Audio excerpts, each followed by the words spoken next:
Satsang with Guru Raj Ananda, recorded at London's Porchester Hall on the 6th of November 1976.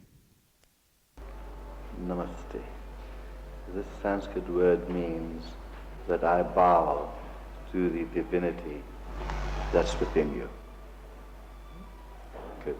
Now I have not come to lecture to you.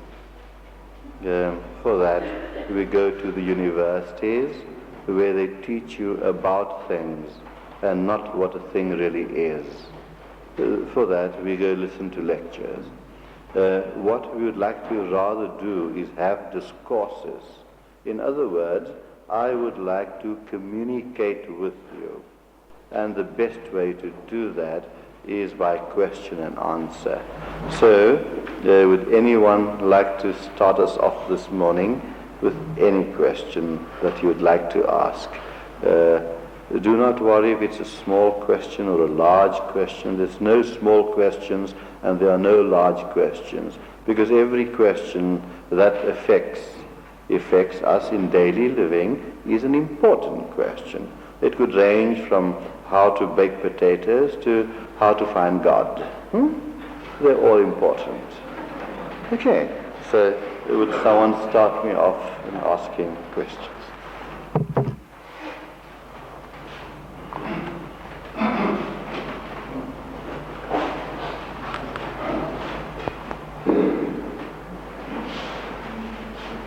Guru Raj, we've heard that by practicing more techniques, we will gradually come to know what is right and to want to do what is right.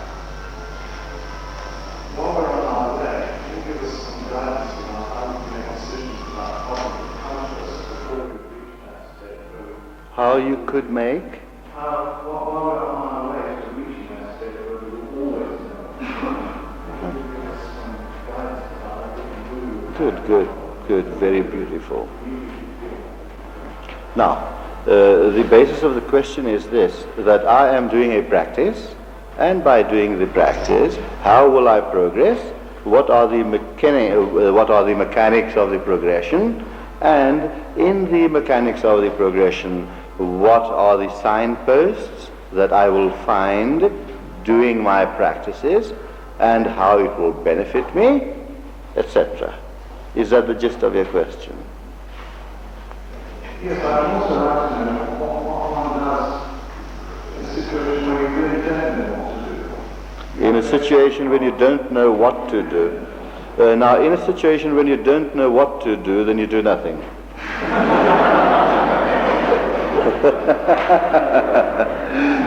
Nevertheless, the main qualification for any person that want to embark on a spiritual practice is yearning. He must yearn to find something that is within himself which he does not know about. Fine. And some people have the yearning to find a question of things he does not know about, and some people do nothing. That's what I meant. Fine. So we do start off in doing spiritual practice is to find certain answers. The main answer which many persons would like to ask is, who am I? Why am I born into this world? What is the purpose of my environment? How do I relate with my environment? And in the relationship of the environment, am I evolving to greater and greater happiness? Now, the main purpose of life, consciously or unconsciously, is to find happiness. Why do we want to find happiness? Because the nature of man is blissful. Ananda resides within him. Man is essentially divine.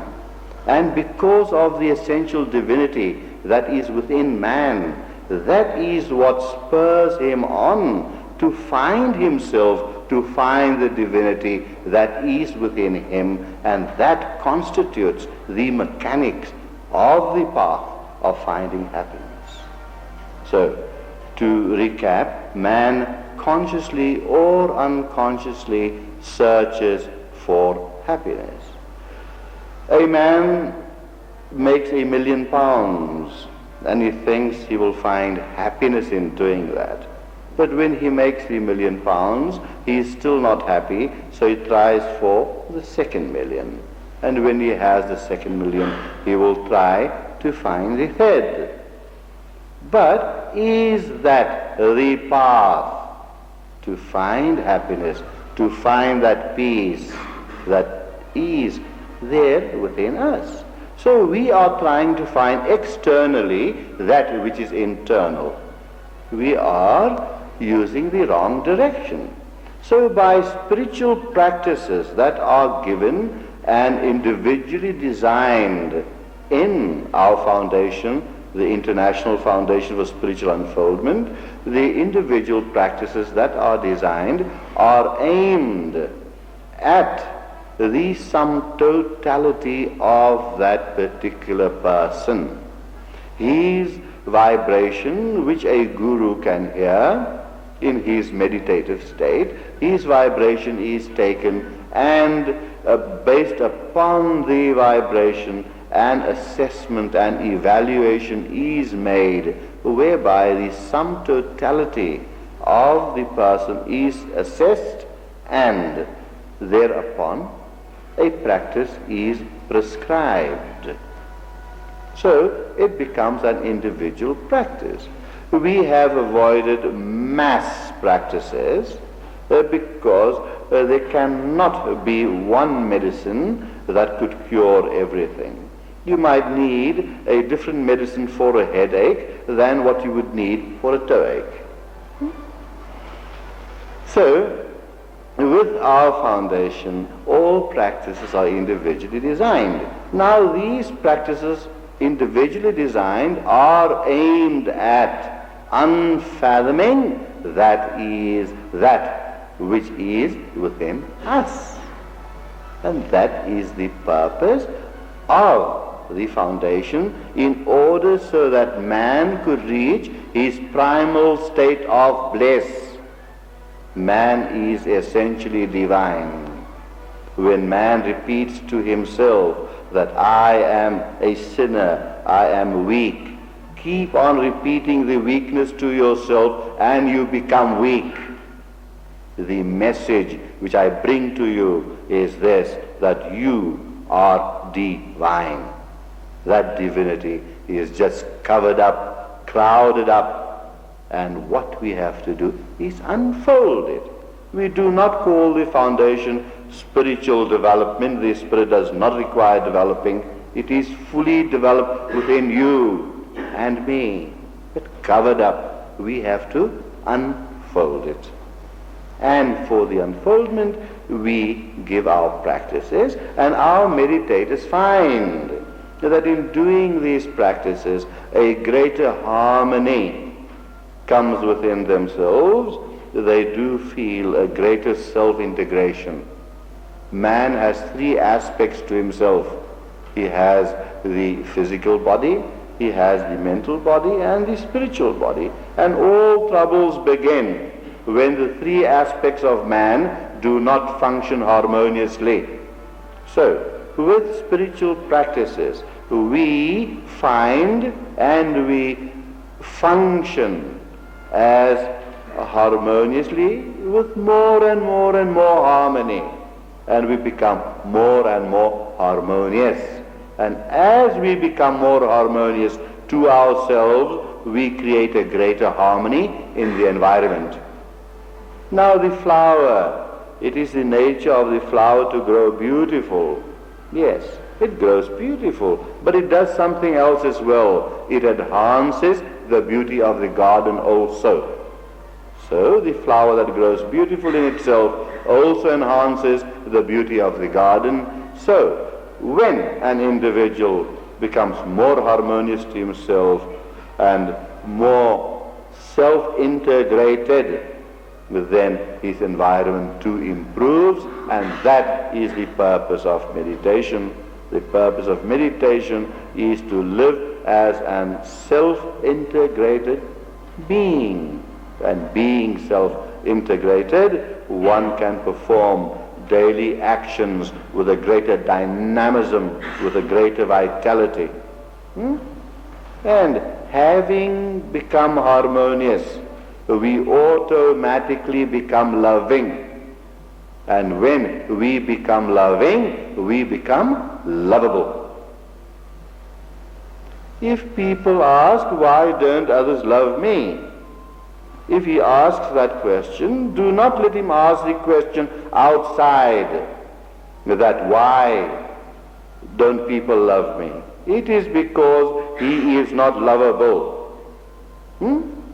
So he starts off with loving, now creating this beautiful harmony within himself, that through meditation, when the mental awareness expands, and at the same time, simultaneously, the heart too expands, and with the combination of the mind and heart, with that beautiful expansion, with that beautiful wholeness, and gradually as we achieve that wholeness, our attitude towards life changes, where we can start loving, and then we will know the meaning of the commandment, love thy neighbor as thyself.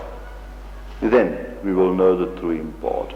Now, if we use that message, love thy neighbor as thyself, mentally, we might just appreciate some of its meaning. But to appreciate the meaning intellectually supported by the experiential value, then how much more powerful can that not become? Then we will really know. Then we will really know what loving thy neighbor as thyself could really mean. It is a great difference between knowing something only by the intellect and experiencing something. So these qualities of love, which are gained through meditation, can be experienced, and not only experienced but translated and interpreted in daily living. All philosophies in this world is of no use if it remains only on the mind level. Then it is mental gymnastics. They must be brought down to practical day-to-day living.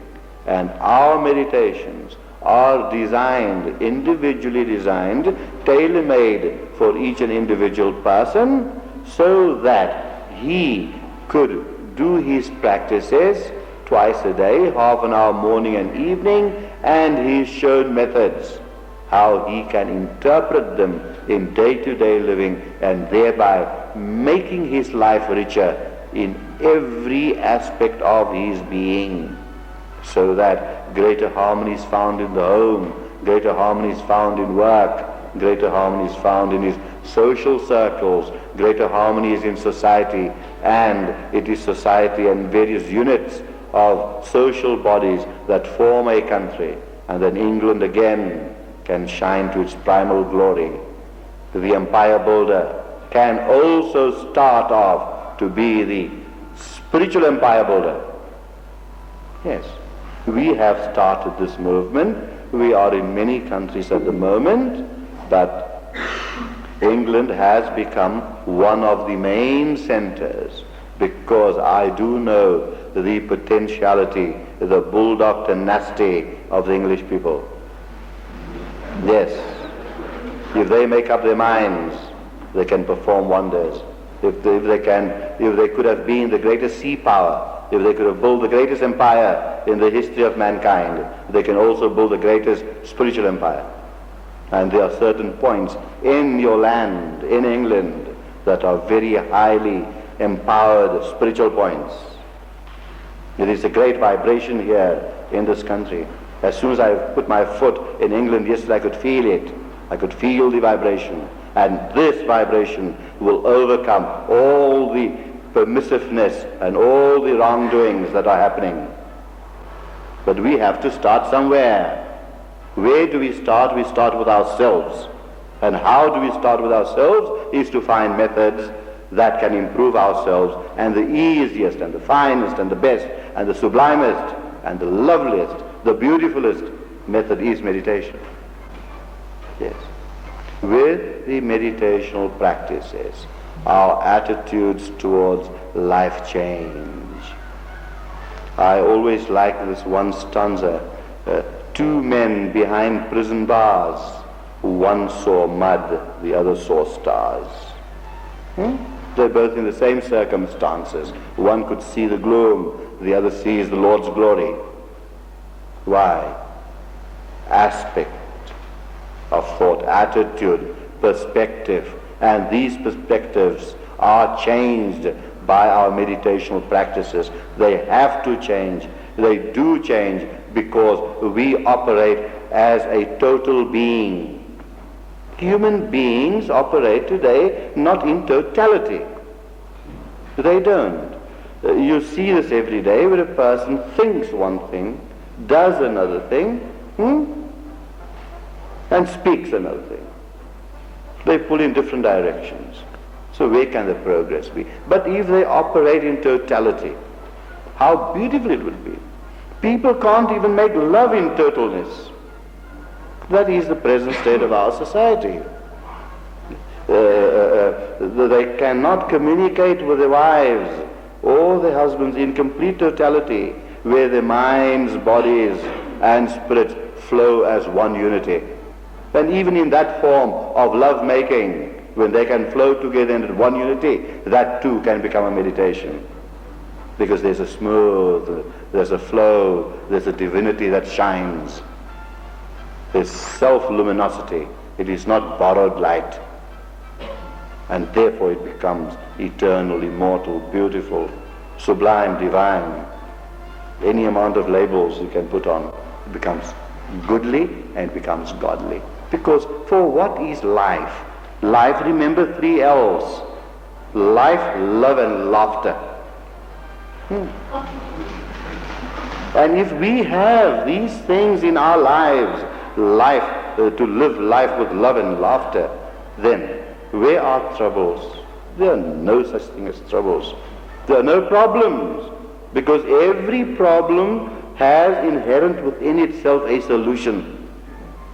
And once we can function as a totality, as an integrated person, then automatically the problem comes up, the solution is found. It is inherent in there. Right. So, in doing the meditations, there are milestones that will show you, am I progressing in my meditation? And if you are unable to recognize the progress in your meditation, then our counselors here in England, we have approximately 21 sub-centers here now, and any of those counselors could advise and tell you, right, if you want to reach Birmingham, in between you'd find the various towns, and you'll find the milestones, 100 miles, 50 miles, 25 miles, and as you come across these milestones, it encourages you, oh, I'm reaching Birmingham, it's nearer now. Self-integration is nearer. And these things are milestones and very encouraging, and if you don't understand them, they can be interpreted for you by very, very qualified counselors that we have here that are highly trained in all aspects of life. Good. Right. Thank you. Anyone else? That's a lovely question. Yes, please.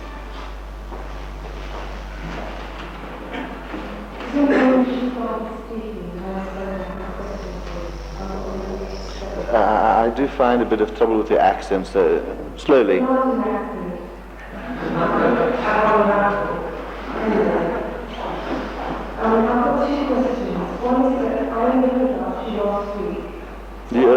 You only heard about me last week, is that something to question?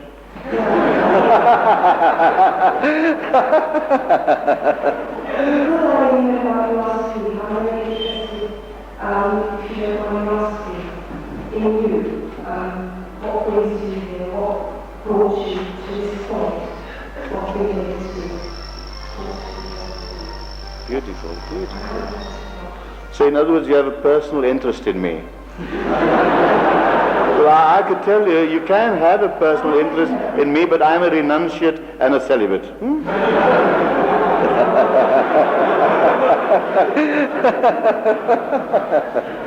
Good love. I said life, love and laughter.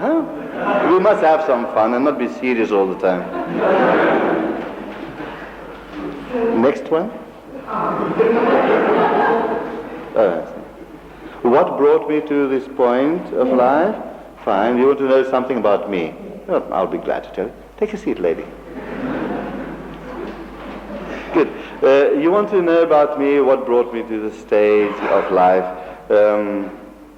In other words, a little biographical sketch. Is that what it is? You know, when you become a renunciate, you don't like to talk of what is past. You like to talk of what is present. Because most people in this world, they live never in the present, the here and now. They either live in all the yesterdays or all the tomorrows, but never for today. And yet we all know that if we live today well, tomorrow will look after itself. We all know that. Meanwhile, you do find incidences where a woman heard that the world was coming to an end in 2 million years' time, and so she committed suicide.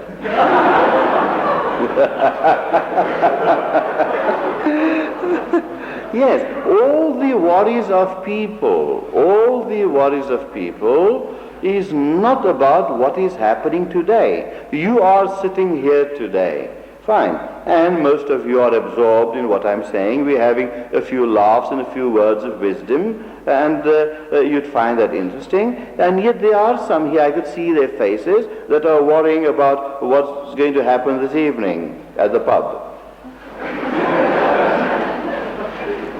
We are so trained because of our past experiences in life, the environment we have lived in, the upbringing, the schools, the parents, and plus something called sanskaras. That is, of course, if you believe in past lives, then know that this is the sum total of what we have been or are, and it is all these things that have conditioned our minds. Now, the mind is such a cunning animal. Terrible! So it's the most cunning animal. The mind can find for you pros and cons for everything. Yes, and the mind can justify anything. I'm sure even a murderer, when he kills someone, he feels justified in some way why he should have killed. Perhaps later, when he comes to a realization, he might feel remorseful, but that happens after he gets electrocuted.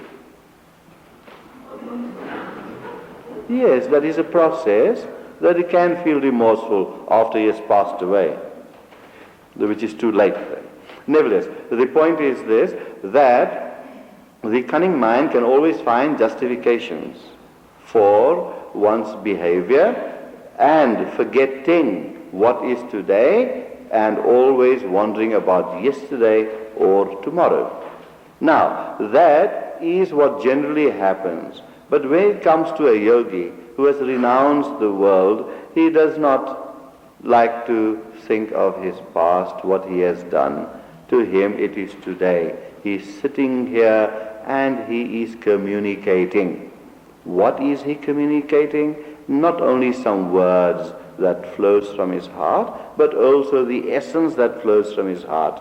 Because for a yogi, his nature is joy. And what he does, he wants to share the joy. That is the purpose of his life. But nevertheless, not to disappoint this young lady, I was born in a well-to-do business family, and from childhood I always wanted to become a monk. Nevertheless, I roamed around as a child trying to find what is really me, or God, or whatever you want to call it. And very early in life ran away from home and got brought back to home, and was forced to go to university to study commerce of all things. And not only that, my parents got me married, and had some children. But before that, I went to the monasteries, and my guru told me, I said, look, I want to become a monk and dedicate my life to this way of life, because that is what I am cut out for, or to be. My guru says, no, you go back to the world, go back down there to the plains, and learn, experience what householding is. Get married, raise a family, and know what householding is, because you are destined not to teach monks, you are going to teach the householder, the man in the street, the family man. So when there are certain problems that come up, you would be able to relate to them, you'd be able to understand their problems, because you have experienced those problems. And so coming into the world, went into business and raised a family and gained a lot of experience, and then when I felt that I was ready, I renounced all that. And of course I saw that the wife and kids are well looked after. What is the sense? What is the sense? We are responsible human beings. Right. What's the sense of having a wife and kids, and then you go and teach about God while they are going hungry? That's wrong. So what do? You provide for them first, and then they are comfortable. Right? And then I took my leave in renunciation, and this is what I'm doing. And that's why I'm here, to teach a message that is not contrary to any religion whatsoever. What we study together and what we teach is the essence behind all religions. Because as you would know, that all religions are like rivers coming from different directions and ultimately becoming one in the same ocean. And that happens. And what we feel, that through these scientific, yogic, meditational practices, if you are a Buddhist, you become a better Buddhist. If you are a Christian, you become a better Christian. So we are non-dogmatic, we don't flow in just a certain channel. We try and discover, we try and find the essence behind all religions, behind all theologies. And in knowing the essence of things, we do become better human beings, and by becoming better human beings, we could become better Christians and better Buddhists and better Hindus and better what have you. Okay. Fine. Thank you. One question to ask. You talk about the way you teach meditation, I'm very good at yours, and we will ask for information as well. In my life there comes points very so often where I feel lonely, and I tell myself that I'm part of a collective consciousness. I have no proof apart from that everybody's my brother and sister, but sometimes one feels lonely and alone. Can you clarify my feeling or how I feel about the collective consciousness that we are not alone, we are together? True. Well, many people, when they feel lonely, they join the Lonely Hearts Club. Nevertheless, the greatest Lonely Hearts Club resides within a person. Right. Now, it is by knowing the essence of our being that one ceases to become lonely. One ceases to become lonely knowing the essence of our being, because the essence that resides within us, the extent of the essence within us is as vast as the universe. So if man, this is philosophically speaking, which can be experienced, if man can experience the essence of the entire universe within himself, then where can you stand apart to be lonely? So, the basis and the purpose of meditational practices is, one of them is that by getting the self-integration, one begins to experience being or the essence within oneself. Now, by experiencing the essence and the being that is within oneself, a greater and greater fulfillment comes about. And when there is fulfillment within oneself, one does not feel lonely. The purpose behind, the reason behind feeling alone, or the purpose of loneliness would be unfulfillment. We only seek another to find fulfillment. Right. Now, this in very mundane terms, and when it comes to relationships between people and people, this could be very, very necessary. That one can find fulfillment with another. A man can love a woman very much and find fulfillment in her. Right. Or a woman can love a man very much and find fulfillment in him. Now, what are the mechanics of finding that fulfillment? I was discussing this with someone last night, that in every man there is a small percentage of him which is woman. And in every woman there is a small percentage within her which is man. So, in finding in man and women, finding fulfillment in each other, they are complementing certain qualities that are lacking in them. This comes about because of a need. Now, the man is the aggressor, the winner, the protector, the hunter, the provider. The woman has natural qualities in her which has that beautiful patience, the tolerance. She's equipped for childbearing that requires an infinite amount of patience. I mean, mothers would know this, what a job it is to bring up a child. The tolerance, the caring the mother has. Now, all these qualities could complement the man's life, so that when man and woman get married, they no longer walk on 4 legs. To them it becomes a 3-legged run. They become a 3-legged run. And it is only by running through life 3-leggedly could that marriage be successful. And could the loneliness you spoke about disappear. So, in normal terms, in the normal way of life and in normal living, these things are necessary. But it is not the only way. It is a necessary way, but not the only way. There is the other way, whereby one can find the being within oneself and does not need to find the being externally. In the case of the householder, the husband sought. Why does a man love his wife?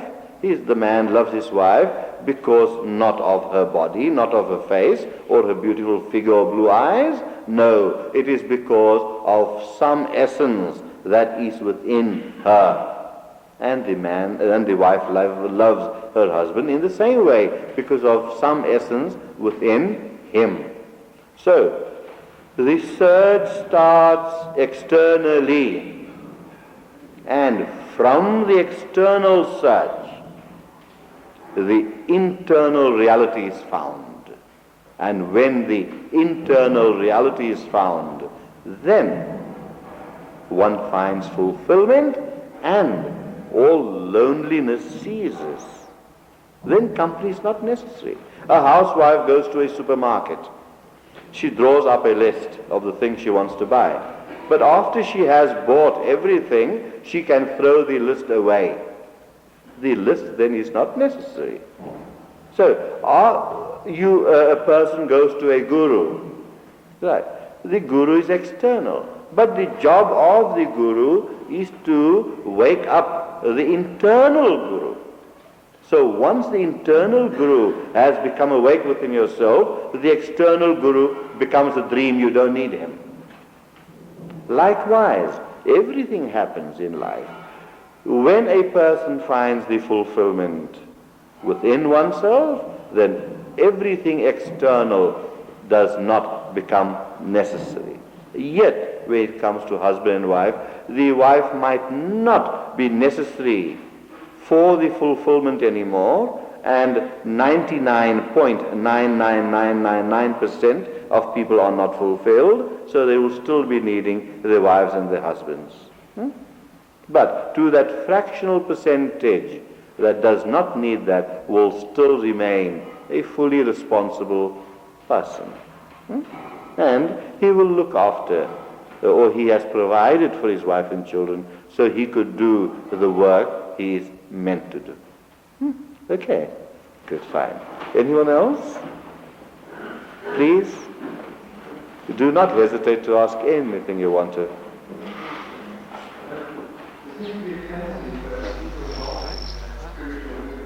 People involved in spiritual to believe oneself that one's developing faster than one actually is, and to exaggerate the benefits one get. Could you comment on this, and on whether this over-enthusiastic attitude would slow down that further growth? The English accent gets me a bit. It's never too clear to me. Could you please repeat his question for me? Or even read it.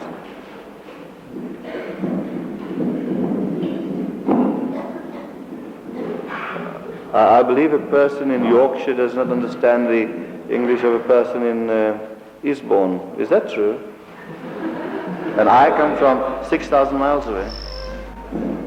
The question was being asked is, there seems to be a tendency in spiritual movements, while we see this in many different movements in the world today, for people to become very enthusiastic about the potential for growth contained within the movement, the technique, the meditation, whatever it is that they're doing. Beautiful. And as a result, people become highly enthusiastic about this. Now, the enthusiasm sometimes generates a state of consciousness in which people hide from themselves the fact that, in fact, no real progress is being made. So there's a kind of movement that overlays the actual state of affairs, which doesn't involve a great deal of growth, and people, in a sense, then delude themselves into believing that they have grown. And this is an excellent question. I think many people must wonder about this and have this on their mind. Yes. Oh, thank you. That's a very, very lovely question. Now, what happens is this, that firstly, very, very many movements go about making very large promises. Right. And it is these promises that create enthusiasm in people. Right. If someone tells you that by meditating 20 minutes in the morning and 20 minutes in the evening, you will have altered states of consciousness, or you will experience cosmic consciousness or various other kinds of consciousnesses just by doing this. So you think, now this is so easy. 20 minutes in the morning, 20 minutes in the evening, and this man is going to become a Superman. Yes. So many people are, because of high-powered advertising, many people are given these ideas, whereby a certain amount of enthusiasm is created in them. But when they do these practices given by certain movements, and when they find that the promises have not been fulfilled, then they become very, very despondent. Because firstly, there could be many products in this world, commercial products, for example, that could be so well advertised that certain kind of poisons in certain beverages are found to be sold in the Sahara Desert, which are thirst quenching, they say. In likewise, many movements exploit through the power of the advertising media, they promise. Our movement promises nothing. We do not promise you self-enlightenment overnight. There's no instant coffee and instant pudding in self-enlightenment. Everybody wants things instantly. But do we ever ask ourselves that before we demand, do we deserve? Now, to become deserving, the process can be expedited. The process can be expedited by certain observances. What is the sense of a person, say, he is an alcoholic, and he does meditation 20 minutes in the morning and 20 minutes at night, but he keeps on bringing the bottle nearer and nearer to him. Right. All the meditation in the world is not going to help him, unless in his waking state he is going to make some effort of pushing that bottle a bit further and further away. Right. Now the meditation will give him strength. The meditation will give him strength to push that bottle away. But he too in his waking life has to do something consciously. These scriptures throughout the world have not been wrong in giving us commandments, thou shalt and thou shalt not. They were not wrong, they were inspired words. The Sermon on the Mount was not wrong. Every word is based on the truth. And today, modern so-called gurus come and give you big promises that promise you the moon for a sixpence. 20 minutes in the morning and 20 minutes in the evening, and your whole lifestyle is changed. It could never be changed if in our waking lives we don't exert certain conscious effort. And that is why some people get deluded into a false euphoria, into a false enthusiasm. But if a proper understanding is given, that with my meditations, I take a vow, I make a promise that I will try and improve the quality of my life. And in our initiation, a promise like that is made. And then you see how the person flowers up. I see this in hundreds and thousands of our people that are meditating and that are initiated throughout this world. How beautiful they grow. And as they grow, everything just falls in line. Because now they are floating with the current of the river and not against the current. And therefore, everything in life becomes so smooth and beautiful. This is my first venture outside the country. I have invitations to go to Australia, Rhodesia, and all those places. But I thought to myself, I want to see the British people first. Because they have that quality, they have that understanding, they have that tenacity where they could pursue, they could have perseverance in doing a thing, appreciating it. London, England, is at the crossroads of all cultures of the world. Years by, all roads led to Rome. Today, all roads lead to London. Yes. And the progress I have seen since the British Meditation Society has been established, this past 6 months, I think. Yes, it's phenomenal that within 6 months, 21 meditation centers are established. And there are hundreds of people that have started meditating. And hundreds of people are finding such beautiful joy, such beautiful expansion. But we do say that it just does not come like that. Effortless meditation and a little effort in conscious living that is required. And there is a divine power that helps you. There is a divine power that helps your conscious effort and your meditations, so that life becomes more happier and more sublime, more enjoyable. We teach that the path to joy must also be enjoyable. That the path, the goal of joy, the path too must be enjoyable towards joy. And then we sit back and just enjoy the joy. Huh? We do that. So simple. Life is really so simple. It is so simple to be happy, but so difficult to be simple.